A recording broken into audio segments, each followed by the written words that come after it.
आज आउनुहोस् म सँगसँगै आज नुवाकोट हामी एक्सप्लोर गरौँ। सबै घुम्न त नसकिएला तर जे जति हुन्छ घुमौँ। ढिकुरे बजारभित्र चाहिँ आइसकेँ हजुरहरूदेखि सँगसा बटार जाने बाटो भयो अनि यो चाहिँ ढिकुरे बजार अनि मेन यहाँ चाहिँ गाडीहरू रोक्ने बस पार्क जस्तो एरिया चाहिँ यहाँ रहेछ। कस्तो धम्लो धम्लो भइसकेको रहेछ। पहिला कस्तो सफा र एकदम उर्लेर आएको खोला थियो।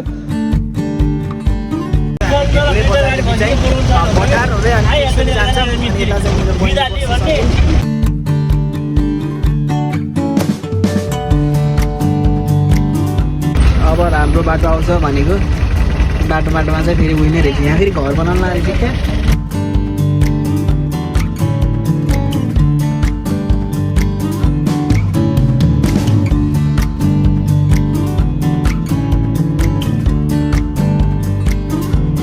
यो रोड चाहिँ जान्छ धादिङ गल्छीतिर। यो ठाउँ चाहिँ गङ्गटे अनि यो बाटो चाहिँ जान्छ बटार त्रिशुली अनि हामी बटारलाई चाहिँ पछाडि छोडेर त्रिशुलीतर्फ हिँड्यौँ। अनि अहिले चाहिँ हामी बिदुरमा चाहिँ आइसक्यौँ।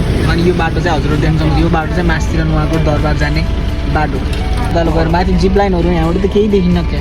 ढुङ्गे भन्ने ठाउँमा चाहिँ आइपुग्यौँ। अनि यहाँ मास्तिरको बाटो चाहिँ रसुवा जाने बाटो। उनको मामाको घर पनि रसुवा। विदेशीहरू मात्रै जान्छन् है बसमा। उता त झन् दामी होला नि भ्यू होइन।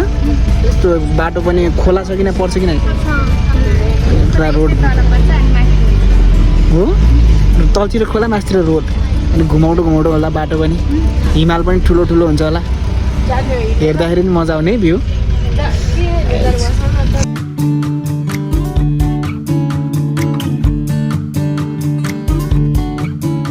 सकिन् गाडीदेखि अनि त्यसपछि त्रिशुलीको चाहिँ यहाँ कहाँनिर झरेको होइन। त्यहाँदेखि मास्तिर हस्पिटल जाने एरिया अरे। अनि यहाँ तलबाट चाहिँ हामी आयौँ तल खोला भयो। बाटो चाहिँ नेक्स्ट थाहा पायो भने पनि अब पहिला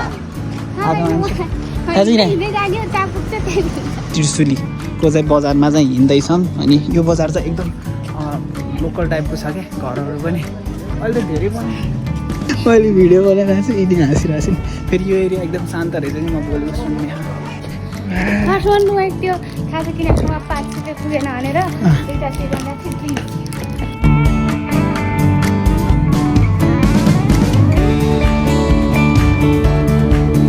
अनि अहिले चाहिँ हामी मासतिर आइसक्यौँ। यहाँबाट चाहिँ देखिन थाल्यो दामी त्रिशुली। दामी देखिन थाल्यो यहाँबाट नि त त्रिशुली बजार सरको चाहिँ नहर नजिक चाहिँ हामी आइपुग्यौँ। गहिरो त लास्टै गहिरो छ क्या है। यहाँ परैसम्म छ। त्यो गाडीले हामीलाई पुर्या जस्तो छ भन न। ल अहिले चाहिँ पानी पुरी आइसकेको छ।